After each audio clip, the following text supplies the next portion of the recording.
Hoy estamos compartiendo espacios con Roberto Colom. Él estudió psicología en la Universidad Autónoma de Madrid, donde además recibió su PhD, es profesor de psicología biológica y de la salud, es autor de 16 libros, editó 6, tiene más de 150 artículos dedicados a la inteligencia humana. Y hoy nosotros vamos a estar recorriendo su obra Psicología para no volverse loca. Hola, Roberto, ¿cómo estás? ¿Qué tal? Muy bien, Belén. Me alegra muchísimo tenerte acá. Esa, la que acabo de hacer es como la presentación oficial. Si le tenés que contar a alguien quién es Roberto, ¿qué le decís? Pues un científico, en esencia un científico muy interesado que lleva más de 3 décadas estudiando por qué somos como somos los humanos, desde una perspectiva pues rigurosa, cuidadosa y tratando de dar un pasito más en cómo los psicólogos que trabajamos desde un ámbito científico, tratamos de dar con respuestas sólidas que nos ayuden a entendernos un poquito más a los humanos. Me encanta, me encanta. Y desde ahí vamos con lo primero, ¿no?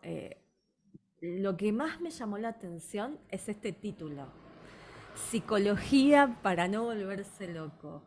¿Cómo salió ese título? Bueno, pues de manera un poquito espontánea desde la editorial. No es una creación mía, tengo que confesarlo, pero cuando me lo propusieron me encantó la idea. Es verdad que con el título se da la sensación de que el libro solamente trata de cuestiones vinculadas a la salud mental, lo cual no es verdad. O sea, se va mucho más allá. Y por eso, Belén, hay un subtítulo que es muy interesante y que refleja, yo creo que mejor, el contenido del libro. Y es todo lo que siempre quisiste saber de psicología y nunca te atreviste a preguntar, ¿no? Hay muchos temas que se tocan en el libro, no solamente, pero también y de manera bastante exhaustiva, los vinculados a la salud mental. Hay temas de educación, de relaciones sociales, a todos los niveles, ¿no? De empresas, de aplicaciones informáticas, de cómo influye Internet en nuestra mente, etcétera. O sea, el abanico es muy amplio y ese abanico, además, y creo que es interesante que lo comentemos desde el principio de esta conversación, Belén, proviene de gente de la calle. O sea, no son preguntas las que se responden en psicología para no volverse loco, que provengan de mi creatividad, no provienen de la gente de la calle y expresaron un interés explícito porque respondiera a un montón de preguntas. De hecho, hay más de 50 preguntas que se responden en psicología para no volverse loco.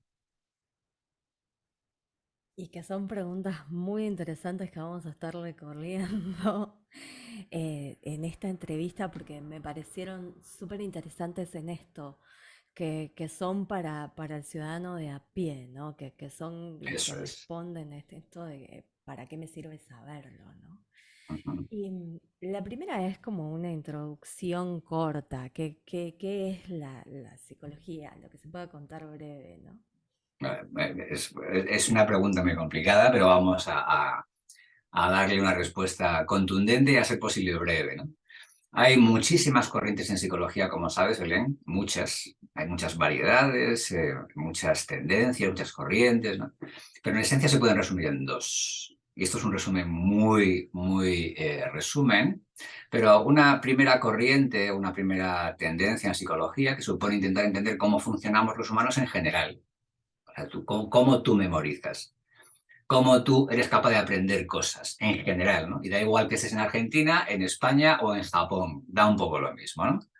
O sea, buscamos principios generales sobre el comportamiento y la mente humanas. Primera tendencia. Y la segunda, que es mi especialidad y es por supuesto mucho más interesante, se basa fundamentalmente en entender por qué somos como somos cada uno de nosotros. Es decir, se centra en la individualidad.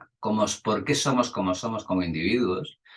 Que es lo más interesante a nivel práctico. O sea, por qué tú y yo presentamos características que nos identifican como individuos únicos e irrepetibles. En realidad, y esto es un conocimiento científico muy sólido, Belén, ni hubo, ni hay en la actualidad, ni habrá en un futuro dos personas iguales.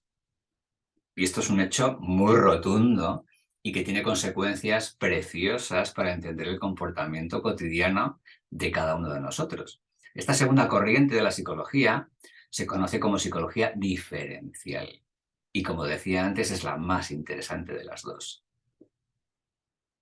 Y desde esto, ¿no? Que no hay dos personas que sean iguales en el mundo, me surgen dos preguntas de la observación, tal vez. ¿Qué nos lleva a encontrarnos en la igualdad, a pertenecer a tribus que hagan las cosas todas iguales, a vestirnos de la misma manera, y qué nos lleva a veces a rechazar lo diferente si partimos de la base que no hay dos personas iguales en el mundo y lo rico que puede ser el encontrarnos en esto, ¿no? Yo creo que una explicación, la explicación quizá más interesante sobre la pregunta que formulas, Belén, la dio una psicóloga que ya falleció recientemente, por desgracia. Pero Judy Harris es una autora, una psicóloga francamente interesante desde mi punto de vista, que da una respuesta muy contundente a esa pregunta, ¿no? Habla de tres mecanismos fundamentales. Un primer mecanismo que tiene que ver con las relaciones personales, de tú a tú. O sea, ¿por qué yo te elijo a ti como amiga, por ejemplo, ¿no? ¿O por qué rechazo que tú seas mi amiga? Por alguna razón, ¿no? Las relaciones personales, primer mecanismo. Segundo mecanismo, cómo yo me identifico con ciertos grupos de referencia, que es un poco lo que subyace a tu pregunta, ¿no? O sea, ¿por qué me identifico con grupos? Bueno, pues hay un segundo mecanismo y que no tiene que ver con el primero, es independiente. En el sentido siguiente, si tú y yo somos amigos, pero tú eres de un equipo de fútbol y yo de otro, y a mí los del otro equipo de fútbol me caen fatal, me caen todos mal, pero tú no porque eres mi amiga. ¿Me explico? Segundo mecanismo, ¿no? Y luego el tercero, que es quizá el más interesante a nivel psicológico, es cómo yo me posiciono dentro de mis grupos de referencia. O sea, por ejemplo, en mi grupo de profesores universitarios, ¿no? ¿Cuál es mi nivel de prestigio en ese grupo de referencia? ¿Soy un profesor con mucho prestigio? ¿Mi prestigio es moderado o es más bien negativo, ¿no? O sea, ¿dónde me coloco yo jerárquicamente en mis grupos de referencia? Pues los tres mecanismos funcionan de manera bastante libre. O sea, mis relaciones personales, eso es una cosa. ¿Con qué grupos me identifico a nivel social? Segundo mecanismo, ¿no? Y en tercer lugar, ¿cómo me posiciono yo con respecto a mis compañeros de grupo? Y esto es importante porque tiene que ver con mi estatus. ¿Cuál es mi estatus social en mis grupos de referencia? Y estos tres mecanismos acaban contribuyendo a cómo yo percibo, cómo me identifico, cuál es mi identidad, ¿no? Y mi identidad, que debe estar más o menos conectada, y esto es un reto muy interesante a nivel social, con mi reputación, Belén. Una cosa es como yo me veo y otra como me ven los demás. Y eso genera a veces tensiones que pueden explicar comportamientos a veces no muy adaptativos. Esto que podríamos llamar imagen pública, imagen Exacto, personal. exacto. Entonces mi capacidad para manipular esa reputación es importante, porque si yo soy capaz de ocultar mis defectos de manera estratégica y destacar mis virtudes, he triunfado. Que, y eso con qué tiene que ver, ¿no? ¿Qué nos lleva? Porque en realidad en este estar siendo individual que tenemos, somos con nuestros defectos y virtudes. Y generalmente cuando amamos a alguien, cuando queremos a alguien, lo queremos con sus defectos y virtudes. Si la media compensa, Sí, la media compensa totalmente. También yo tenía un profesor que decía, depende, ¿no? Que a veces cuando estamos enamorados elegimos ver solo las virtudes y cuando nos desenamoramos elegimos ver solo los defectos. y entre medias vemos un equilibrio entre ambas cosas.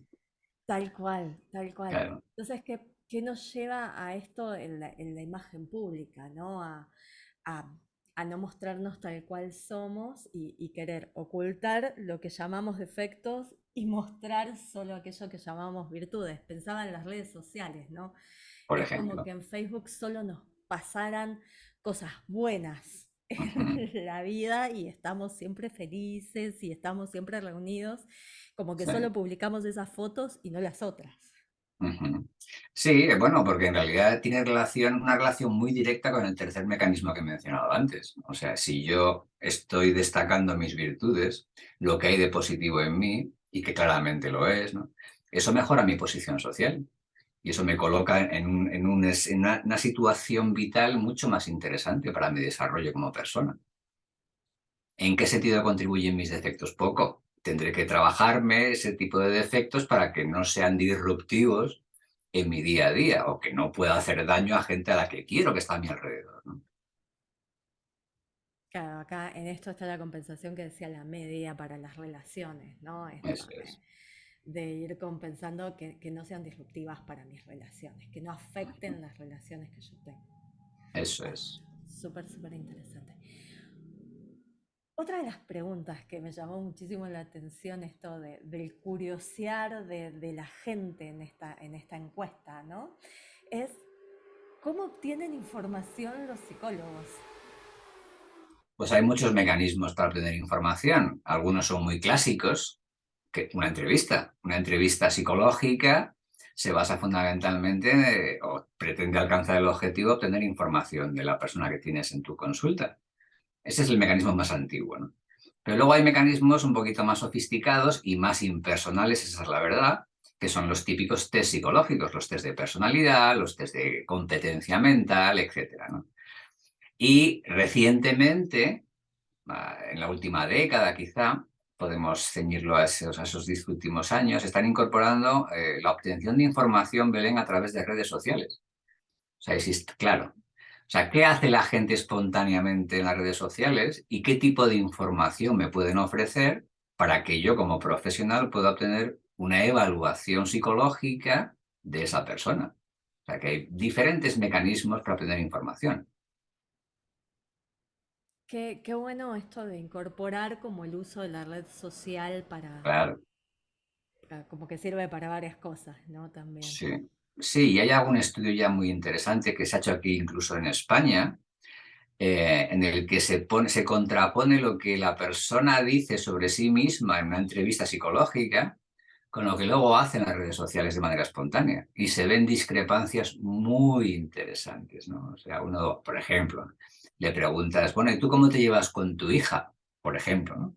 No, me llevo muy bien, tengo una relación magnífica con ella, nos llevamos fenomenal, no tenemos ningún conflicto y tal, ¿no? Luego buceas en sus correos electrónicos porque te ha dado permiso para hacerlo y te das cuenta que no se comunica prácticamente nunca con ella, sus WhatsApps, su mensajería con ella es muy infrecuente y a veces incluso hostil. Entonces, ese tipo de contraposiciones no es para pillar a la persona en un renuncio, no, no va de eso, ¿no? Sino de hacerle consciente de que una cosa es lo que dice y otra lo que hace. Y esto es importante de cara al proceso terapéutico. Pensaba en esa brecha, ¿no? Que la podemos llamar de incongruencia que tenemos con nuestra imagen pública, otra vez, con lo que queremos mostrar al resto o con lo que le contamos al resto. Y a veces también nos lo creemos, ¿no? A nosotros, también a nosotros mismos, efectivamente. A veces también nos creemos eso que le decimos al otro, como yo tenía otra maestra que decía, aquello que más pronuncias te quieres convencer, ¿no? Que es como si estuvieras como que sabes internamente lo que está pasando, pero lo contás, lo contás, lo contás tantas veces a ver si se vuelve. Pero si lo digo muchas veces, se va a convertir en realidad, ¿no? Cuando en realidad el lenguaje es un instrumento, Belén. O sea, no, es un arma peligrosa porque efectivamente podemos caer en eso, ¿no? Al final es por la vía de los hechos. Lo que hago es lo que tiene un impacto en el mundo real. Y en mi propia vida también, ¿no? En esto Exacto. de observarme en esta diferencia que hay entre lo que hago y lo que digo. Sí. Y ahora que nombramos la realidad, hay otra que tiene que ver con la mentira. ¿Cómo influye la mentira en nosotros? Y, y a mí se me ocurre algo más que tiene que ver con la diferencia. Una es, en esta que nos lo creemos, tal vez a veces no nos damos cuenta que estamos Ujú. diciendo algo totalmente diferente. Que lo encuentro como con una diferencia abismal a cuando nos ponemos en super creatividad para hacerlo adrede. Sí. Claro, es el tema, la palabra mentira está muy cargada y hay una, de hecho es una de las preguntas específicas, ¿no? ¿Por qué mentimos? Que está recogido en Psicología para no volverse loco. Y la verdad es que, claro, hay muchas explicaciones potenciales a por qué mentimos. Porque como tú bien señalabas al formular tu pregunta, a veces mentimos sin darnos cuenta. O sea, creemos que estamos diciendo la verdad y nos autoengañamos, ¿no? De alguna manera. No son mentiras malévolas, simplemente es que la memoria, que es otra pregunta, por cierto, es frágil y muy selectiva, muy selectiva, ¿no? Entonces hay que tener mucho cuidado con eso. Y luego está la mentira que ya es más manipuladora. Eso ya es otro tipo, eso es una categoría un poco diferente, ¿no? Y esa mentira, pues a veces tampoco tiene por qué tener consecuencias muy dramáticas a nuestro alrededor, pero a veces sí. A veces sí que puede tener un impacto negativo en la gente que nos rodea y que nos importa. Entonces ese tipo de mentiras pues ya son más delicadas. Pero mentimos básicamente porque no hay más remedio. O sea, en nuestra vida mentimos muchísimo y no hay que preocuparse demasiado por ello, salvo que tenga un impacto realmente negativo, evidentemente. Muy, muy interesante eso, a veces como sobrevaloramos, ¿no? Esto de las palabras, tal vez es la Sí. carga que le damos a eso. Sí, y es otro mensaje importante que recorre todo el libro, ¿no? Que lo que importa son los hechos. Antes lo comentábamos, ¿no? Comentábamos, bueno, tío, ¿qué tienes? Estoy un poco pero tengo un poco de ansiedad, o tengo esto es un poco irrelevante. Lo que importa es que no te encuentras bien. Esto es lo importante. Y vamos a intentar trabajar para delimitar qué tipo de agentes, qué tipo de causas hay, que suelen ser muchas, no solamente una, que hay detrás de que no te encuentres bien. Y da igual un poco que le pongamos una etiqueta A, B o C. Es irrelevante. Lo que importa son los hechos. Me encanta esto que acabas de traer antes de ir a la otra pregunta de que no es solamente una causa, ¿no? Que a veces solemos hacer Ujú. esas relaciones de causa-consecuencia por esto, entonces ahora me pasa esto. Y en realidad todo es como más sistémico, más, Eso yo lo es. pienso como un círculo, ¿no? No es una sola, ¿no? Claro, claro, tú me puedes diseccionar, Belén, si te pones a ello, te pones muy analítico, puedes diseccionar mi personalidad, cómo soy, cuál es mi manera de funcionar habitualmente, y tal. Pero al final yo soy una cosa compacta, soy un ente compacto, que incluye un montón de características que me identifican como individuo, pero que están en constante interacción. No puedes aislar una cosita, por ejemplo, no puedes aislar mi autoestima del resto de las características que me identifican como individuo, es una barbaridad. Yo soy todo ese conjunto de cosas. Y entonces, coger una de ellas y decir, esta es la causa, es un error grave. Me encanta.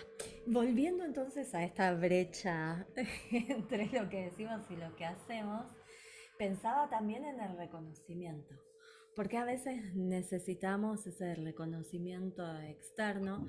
¿Y qué nos pasa con el reconocimiento a nosotros, ¿no? Claro, es una pregunta, de hecho, que aparece recogida en el libro. Por qué necesitamos sentirnos reconocidos? Y la razón es muy sencilla. Por lo que decíamos antes, porque somos individuos únicos e irrepetibles y tiene que notarse. La gente tiene que darse cuenta de que somos individuos únicos e irrepetibles. Y este reconocimiento es muy importante porque también nos ubica en un cierto nivel en nuestro contexto social. O sea, si yo soy reconocido como alguien, como un profesor prestigioso, eso mejora mi posición social. Si soy reconocido como un profesor horrible, eso empeora mi posición social. Entonces, ese reconocimiento es importante porque contribuye a dar mi identidad. Me coloca en mi mundo de un cierto modo que va a impactar en mi vida. Súper interesante pensada desde esto, ¿no? De este reconocimiento social y cuánta importancia le damos a esto que también por ahí tiene que ver con el estatus, ¿no? Eso es. Eso es. Dentro de un grupo, dentro de la sociedad. ¿Qué influencia tiene lo social? Supongo que más por ahí desde la psicología social en nosotros.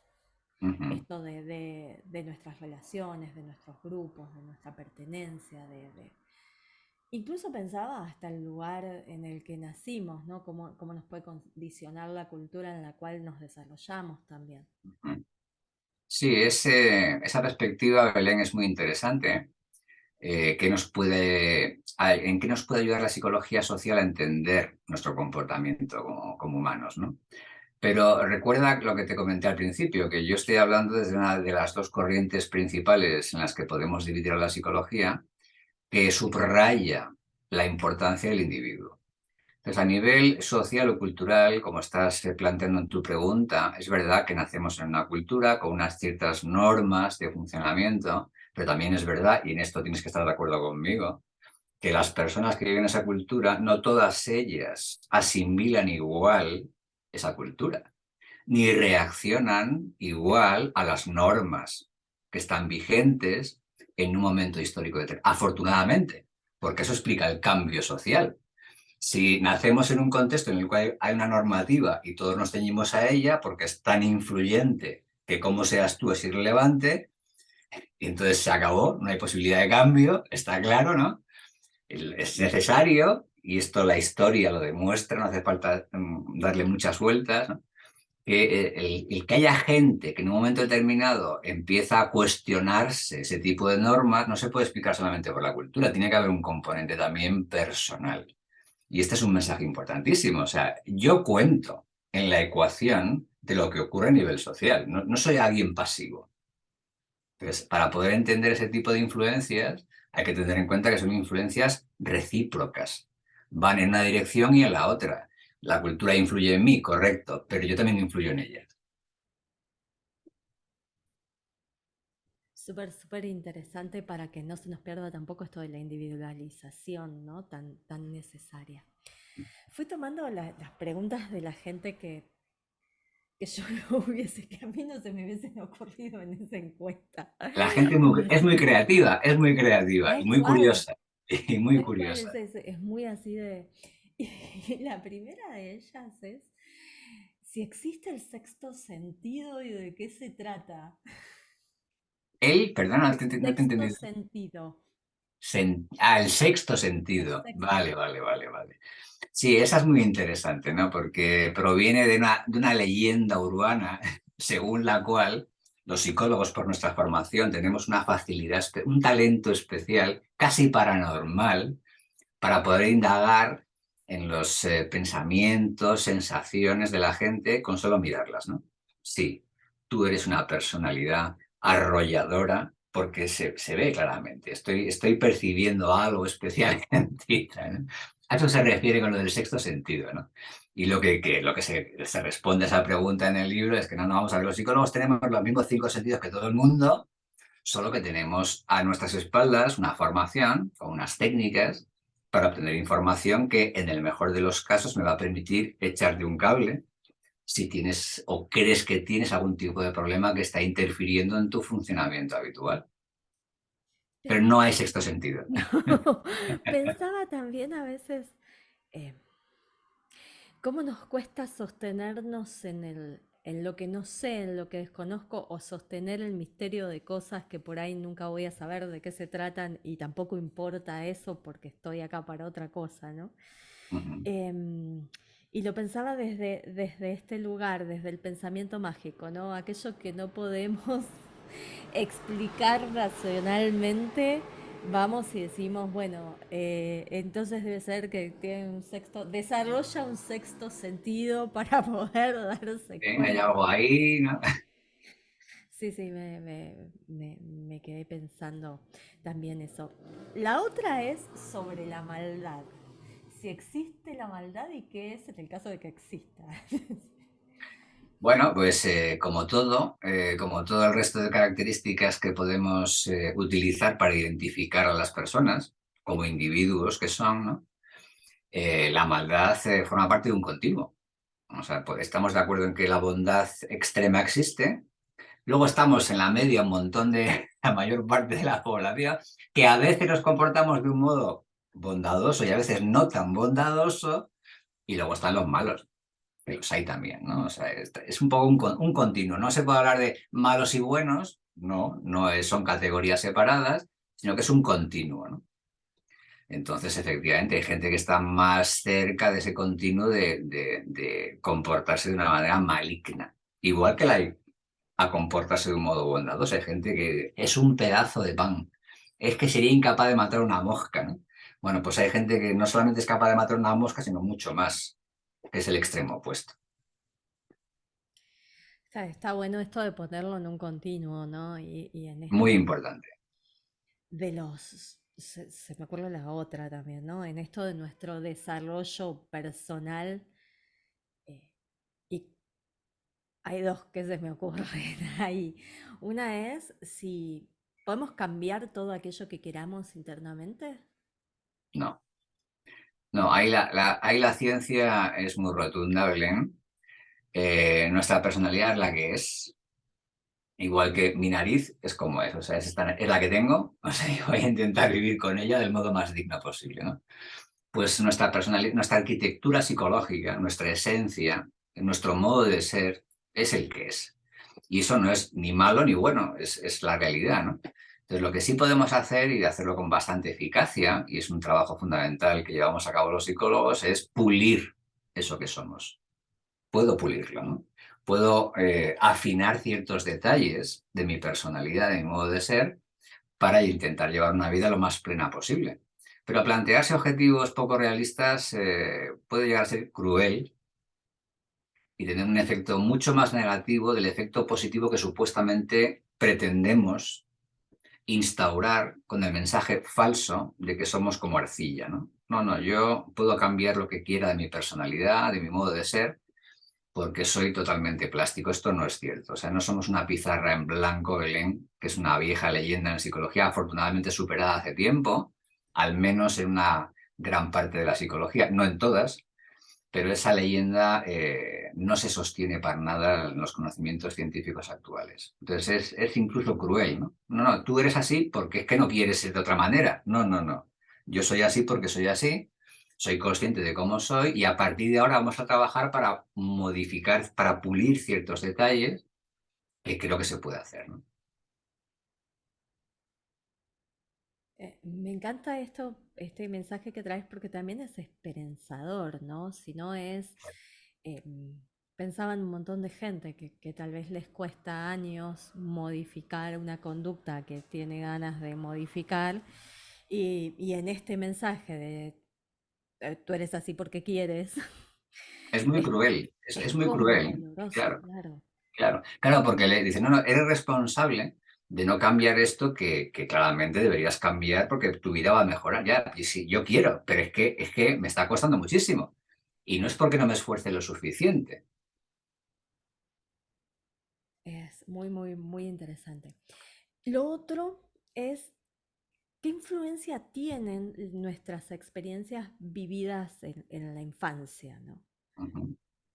Vale, pues es una pregunta que también tenemos una respuesta muy sólida desde la ciencia, Belén, y que tiene consecuencias poderosas, porque un mensaje fundamental de lo que se ha averiguado en las últimas décadas de investigación en la psicología científica, es que los individuos humanos, afortunadamente, somos muy resistentes a las circunstancias que nos rodean. A veces se transmite el mensaje, que yo creo que es muy perjudicial, de que cualquier pequeña cosita que ocurra cuando soy pequeño va a influir de manera decisiva en mi vida futura. Y esto no se sostiene por nada en la investigación científica. Somos bastante resistentes y además tiene sentido desde un punto de vista evolucionista. O sea, yo elegí a mis padres, no, ¿verdad?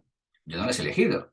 O sea, si tuve la mala pata de nacer en un contexto en el que mis padres pues eran poco cariñosos, por ejemplo, ¿no? Y sin embargo mi naturaleza es a ser cariñoso, esa interacción, según se ha interpretado habitualmente hace tiempo ya, ¿no? Pues ya está. Entonces mi tendencia a ser cariñoso se vería aplacada porque mis papás no lo eran. No, no. O sea, es razonable que yo exprese mi naturaleza dentro de un rango de influencias del entorno razonables. Hombre, si me encierran en una habitación durante 6 años, eso puede tener un impacto, lógicamente, ¿no? Pero salvo casos muy extremos, lo que ocurre en el contexto familiar no es decisivo para explicar cómo acabo siendo yo en mi vida adulta. No es decisivo. Salvo, repito, y esto es muy importante, casos muy extremos, que los hay. Pero dentro de un rango que es el más amplio, el impacto es muy, muy pequeño. Antes hacía referencia, Belén, a Judy Harris, que es una psicóloga fantástica, ¿no? Y escribió un libro que es muy recomendable de lectura, que se llama algo así como el supuesto de la crianza. Y se refiere a la crianza familiar, ¿no? Específicamente. Y recibió un premio de la Asociación Americana de Psicología, o sea que no es una obra minoritaria, es una obra muy importante, ¿no? O fue una obra con mucho impacto. Y lo que demostraba ese libro es que la influencia de los padres en la futura personalidad de los adultos es de baja a muy baja, es muy escasa. Y pone ejemplos muy bonitos, ¿no? De cómo en realidad los niños se socializan con su grupo de iguales, no con los papás. Lo cual tiene sentido, Belén, si lo pensamos, ¿no? Mis futuros compañeros de viaje, ¿quiénes son? ¿Mis papás o mis colegas? Mis colegas, lógicamente, ¿no? Súper, súper interesante la mirada, ¿no? También tomando estas excepciones, ¿no? Pero es una mirada que también nos otorga el poder a nosotros, ¿no? De poder rehacer o no algo con eso. Ujú. Y pensaba en la otra pregunta que tiene que ver con el cambio, ¿no? ¿Se puede ayudar a quien no tiene ganas de ser ayudado? ¿Qué sentido tiene? Claro. Es como, yo tengo un dolor de muelas, Belén, pero no voy al dentista. Entonces, es absurdo, ¿no? Pues aquí es lo mismo. Si tú estás pasando por un periodo malo en tu vida y crees que puedes tener ansiedad ante circunstancias que antes no te la producían y no buscas ayuda, pues es que hay poco que hacer, ¿no?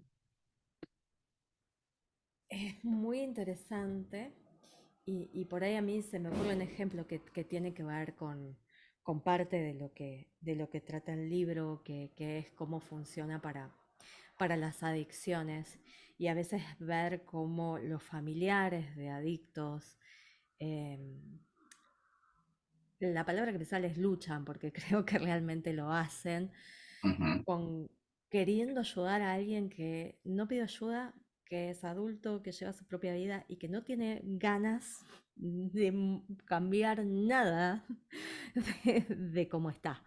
Entonces, Eh, es esa parte con cómo se relaciona, ¿no? Con este ejemplo. Y para mí es un ejemplo muy, muy gráfico de haberlo visto en esto de ayudar a quien no quiere ser ayudado. Hombre, yo creo que como sociedad y sobre todo la gente más allegada a este tipo de personas, tienen la obligación de ofrecer esa ayuda, ¿no? Pero otra cosa es que esa persona esté dispuesta a coger la mano que tú le tiendes, ¿no? Entonces, llegado a un cierto punto, pues más no se puede hacer, pero tu obligación de ofrecer esa ayuda, yo creo que está ahí, o sea, es fundamental, ¿no? Pero efectivamente hay gente pues, que tiene una tendencia, Belén, digámoslo de manera muy clara, autodestructiva, porque forma parte de su naturaleza. Entonces, sí podemos intentar ayudarle, pero el hecho de que no fructifique ese intento de ayuda, pues no tiene por qué ser culpa nuestra, ¿no? Sí, y también se me ocurre dónde está el límite, ¿no? De esto, de este tipo de ayuda constante. Ujú. Pues es difícil de poner, la verdad. Leía ayer un informe muy interesante, que yo creo que viene al caso de la pregunta que me formulas ahora, que es sobre el tema de la obesidad. O sea, que en principio parece que no es un tema psicológico, ¿verdad? O sea, el tema de la obesidad. Pero es un tema que antes lo hemos mencionado y también encajaría un poquito en lo que estamos comentando ahora, que es un problema multicausal. Porque aunque se intenta reducir con frecuencia a una sola causa. No, no, la gente está gorda porque quiere. O sea, porque quiere estar gorda, o sea, porque come mucho, ¿no? Y no tiene autocontrol. ¿Ya está? No, pues hay una influencia de factores genéticos, hay una disposición genética, ¿no? Hay una tendencia que puede tener que ver con trastornos de carácter mental también, ¿no? De los que tampoco tiene por qué ser responsable la persona. depende también de su contexto, un contexto en el que la comida está muy presente, todo ello interactúa, ¿no? Y no tiene que ver, o no se puede reducir a no ser la causa. No, no, es que no quiere ser delgado. O sea, expresamente no se esfuerza lo suficiente para alejarse de la comida y la cosa es un poquito más complicada. Sí, pensaba que tal vez como adicción también es complicada, ¿no? A nivel mental. Las adicciones son muy complicadas y además eso hay que unirle esa vulnerabilidad genética que está ya demostrada. O sea, que igual que hay vulnerabilidades genéticas y lo aceptamos sin problema, Belén. O sea, hay para el tema de los cánceres, de los trastornos degenerativos, ahí vemos que aceptamos la evidencia científica que dice que hay una vulnerabilidad genética a ese tipo de problemas físicos. Nos cuesta más para los mentales, cuando en realidad, ¿por qué hacemos una diferencia? Si en realidad es lo mismo, ¿no? ¿Qué diferencia hay entre ambas cosas? Entonces, esa vulnerabilidad te hace más proclive a tener cierto tipo de problemáticas psicológicas. No, no, esa proclividad o esa mayor probabilidad es probabilidad como su nombre indica, no es determinismo, pero bajo ciertas circunstancias se va a facilitar que se exprese tu vulnerabilidad. Hay una frase muy famosa que resume esta idea, ¿no? Y es que los genes cargan la escopeta y el ambiente aprieta el gatillo. O sea que está muy claro, ¿eh?, que ambos tipos de componentes son importantes. Entonces no podemos obviar o soslayar alguno de ellos porque ambos interactúan para poder entender lo que ocurre en un momento determinado. Hay, creo, un tema que también se relaciona con esto que estamos conversando y es la autoestima. Ujú. No A conozco ver, este es un tanto. ejemplo perfecto, Belén, de lo que decíamos hace unos minutos, de que no puedes coger una variable o un factor psicológico como la autoestima, por ejemplo, y aislarlo del resto de características, ¿no? La autoestima se le ha dado mucho protagonismo en los últimos años, pero ya parece claro que es una característica de nuestra identidad psicológica que interactúa con otro tipo de características muy importantes, como por ejemplo tu nivel de estabilidad emocional. Hay personas que les afecta cualquier cosa que ocurre en su contexto. La mínima cosa le desestabiliza. Oh, Dios mío, ¿no? Hay gente más resistente a ese tipo de circunstancias vitales, ¿no? Que cuesta más que se vea afectada por ese tipo de circunstancias. Pues bien, hemos descubierto, o se ha descubierto en la investigación psicológica, que la gente que es más inestable emocionalmente es más susceptible a vaivenes en su autoestima, lo cual tiene mucho sentido. Eso por un lado. Y por otro, que en realidad la autoestima es consecuencia de algo, no causa de algo. ¿Esto qué significa, no? Significa que si yo reiteradamente estoy fracasando al conseguir un objetivo, la consecuencia de eso es que mi autoestima se va a degradar, se va a venir abajo. Entonces, la manera de afrontar eso a nivel terapéutico es intentar encontrar cosas o actividades que la persona va a poder hacer con cierto grado de éxito. Y esa es la mejor manera de afectar al resultado de esa autoestima baja. Para poder subirla, encuentra cosas que puedas hacer de un modo eficiente. Me encanta esto como para tomarlo como tip también, ¿no? Esto de empezar a encontrar cosas que podamos hacer de una manera ¿Y eficiente. eso qué implica, Belén? Implica conocerse uno mismo y ser realista. Porque claro, yo puedo pretender alcanzar objetivos y entonces, claro, yo es que tengo una autoestima fatal porque es que no consigo este objetivo, ya, pero es que para alcanzar esos objetivos hacen falta cosas que en este momento no tienes. Entonces, plantearte un objetivo realista, conócete a ti mismo, porque es la mejor manera de que te plantees un proyecto vital realista. Realista no quiere decir que declines cualquier tipo de cosa que te pueda hacer ilusión, no significa eso. O sea, si tú quieres intentar hacer algo, hazlo, ¿no? Pero si no lo consigues, puede que sea porque tu nivel de competencia para conseguirlo no sea el adecuado. Y no pasa nada, porque hay muchas más cosas que puedes hacer. Esto también que a veces he visto personas que les cuesta, ¿no? Esto del el aprendizaje sobre la experiencia. Ujú. No pasa nada. Simplemente aprendo de eso que no me salió y veo cómo sigo con el resto. y busco mi nicho, ¿no? O sea, al final el mundo, y es una metáfora que utilizo en psicología para no volverse loco, Belén, es como una cafetería. ¿Qué pasa en una cafetería? Porque yo voy a llevar, póngame un sándwich pero con huevo, pero no me lo haga mucho. O sea, al final tú eliges un poquito lo que te apetece hacer en esa cafetería, ¿no? Pues el mundo es algo parecido. O sea, hay un montón de oferta en este mundo y hay cosas que van a encajar mejor y cosas que van a encajar peor con cómo, con cómo soy yo, qué me gusta hacer, ¿no? ¿Qué me refuerza hacer? Y entonces eso es la clave de conocerse mejor a uno mismo está justamente en eso, ¿no? En cómo elijo las cosas que van a mejorar mi nivel de vida a nivel psicológico, quiero decir, ¿no?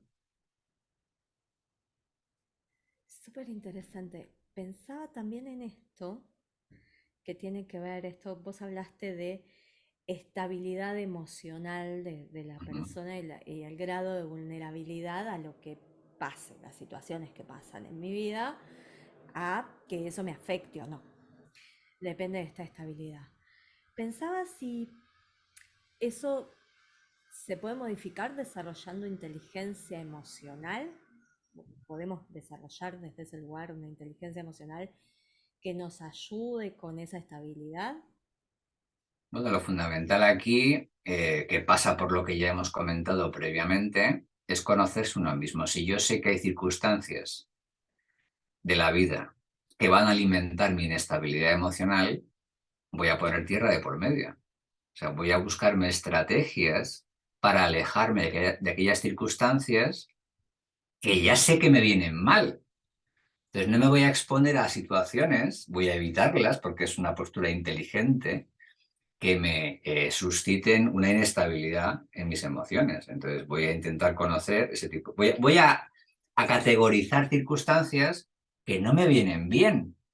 No decir, no, no, yo tengo que aguantar. No, no, pero ¿para qué te expones? Si ya sabes, que son negativas para tu comportamiento, para tu nivel de salud mental, aléjate de ellas. Súper, súper interesante como para tomarlo, ¿no? También desde este autoconocimiento. Antes de ir a las... Tengo algunas preguntitas más y así el tiempo nos corre, nos corre, nos corre. Le voy a hablar a quienes están del otro lado, contarles que para poder tener más entrevistas, dale me gusta al video, suscríbete al canal, dándole a la campanita que está por acá y dejanos tus comentarios que los vamos a ir contestando y preguntarnos todo lo que quieras que lo hacemos llegar, no solo yo, sino también a los entrevistados. Me preguntaba, dentro de lo que el libro también trae, si existe la suerte como Sí, factor, ¿no? claro que sí. Claro que sí, es un factor de indudable relevancia y sobre el cual poco control tenemos. O sea, esa suerte está ahí, es un componente más que influye claramente en nuestra vida. Es verdad que se ha estudiado históricamente el hecho de que parece que hay gente que tiene más suerte que otra, está muy estudiado, ¿no? Y parece que las pruebas sí que son coherentes con eso. O sea, parece que hay gente como que atrae más a la suerte que otras, ¿no? O sea, que es verdad que la suerte tiene un alto componente de azar, pero también hay algo que tiene que ver con las personas, que quizá porque tienen más posibilidades, más opciones o más criterio para elegir circunstancias que promueven esa buena suerte. O sea que a veces nos colocamos en situaciones vitales que pueden ser beneficiosas para atraer ese tipo de circunstancias supuestamente azarosas, ¿no? Que en la mayor parte lo son, pero no siempre. En esto que por ahí también comentaste por ahí, ¿no? Si bien el ambiente nos influencia, nosotros también influenciamos al ambiente, ¿no? Es como Ujú. esto de, En la de- misma línea, efectivamente. de ser un intercambio Ujú. entre nosotros. Y este autoconocimiento que ya vamos reforzando para poder cambiar algunas cosas, modificar eh, algunos detalles nuestros, ¿sí? Y poder saber en esto de qué acciones son las que me llevan a ser eficiente o hacia la eficiencia. Pensaba que también lo podemos usar para motivarnos, ¿no? También dentro de las observaciones hay mucha gente desganada o aburrida. Es lo mismo, la secuencia es la misma que hemos explicado para la autoestima, Belén. O sea, ¿cómo podemos promover esa motivación? Yo estoy motivado por hacer algo siempre y cuando ese algo, cuando me pongo a ello, lo hago de un modo razonablemente eficaz. Si me pongo a hacer algo, que veo que es que no hay manera, o sea, que no lo consigo y me pego contra la pared, al final me desmotivo, como es lógico. O sea, tenemos que plantearnos objetivos realistas. ¿Qué tipo? A mí me gustaría jugar en la NBA. Me encantaría jugar en la NBA, pero lamentablemente mi estatura no es la suficiente como para poder. Es así, ¿no? Entonces me busco otro tipo de actividades en las que la estatura no va a ser un hándicap. Entonces tenemos que buscar circunstancias que no hagan que mi motivación se vaya al subsuelo. O sea, pero ¿qué va a ocurrir inexorablemente si me planteo objetivos que claramente están fuera de mi alcance? Lógico. Súper, súper interesante. Y lo pensaba también en la pandemia, ¿no? Que tanta gente ha dicho no, porque me- estuve muy aburrida o no encontraba qué hacer o no sabía qué hacer con el tiempo. Pero ves, a ese tipo de detalles me refería antes, ¿no? O sea, fíjate que aquí lo que estás contando es un ejemplo perfecto de lo que ya hemos comentado antes. O sea, ¿qué le ocurría a esta gente? Pues que le habían colocado una situación vital muy especial, había perdido su marco de referencia habitual y no sabía qué hacer. No estaba preguntando por cómo podía cambiar su personalidad o su modo de ser, preguntaba sobre qué cosas podía hacer para recuperar cosas que ya había perdido. Pero son pequeños detalles, pero que sean pequeños no quiere decir que sean irrelevantes. Para nada, así como súper, súper importante. Vamos a decir que el libro se consigue en plataformaeditorial.com. Yo lo voy a dejar copiado en los comentarios y también para quienes quieran comunicarse con vos, voy a dejar tu página ahí para que te busquen, te encuentren y puedan pedirte Que buceen, que que buceen. buceen, que hay mucho, mucho, mucho, ha sido varios programas además y hay muchos artículos, hay mucho material sobre muchos temas más allá del libro, que es muy, muy, muy interesante para lo que queramos aprender. Y tomando esto como aprendizaje y para cerrar a mí en este ciclo, eh, me gusta como reivindicar los sucesos que nos pasan en esto que hablábamos antes del aprendizaje, ¿no? Y a vos personalmente, ¿qué aprendizaje te trajo esta pandemia que fue disruptiva en la vida de casi todo el planeta? Sí, pues el principal aprendizaje, Belén, que yo he sacado personalmente por mi propia experiencia, en primer lugar, y en segundo lugar por lo que he visto a mi alrededor, que claramente es una visión parcial, porque yo, como tú, vivimos en una burbuja. Tenemos relación con la gente con la que tenemos relación y lo que ocurre a nuestro alrededor no se puede generalizar sin más al resto de la población, ¿no? Pero lo que he podido observar es que es un ejemplo perfecto de un mensaje que ya hemos puesto encima de la mesa en esta conversación. Y es que los humanos somos bastante resistentes. Es verdad que esas circunstancias que hemos pasado, lamentables, nos han afectado, esto es indudable, ¿no? Pero también he visto que el proceso de recuperación de esa situación ha sido bastante acelerado, ¿no? La gente, y tú la habrás visto como yo, ¿no?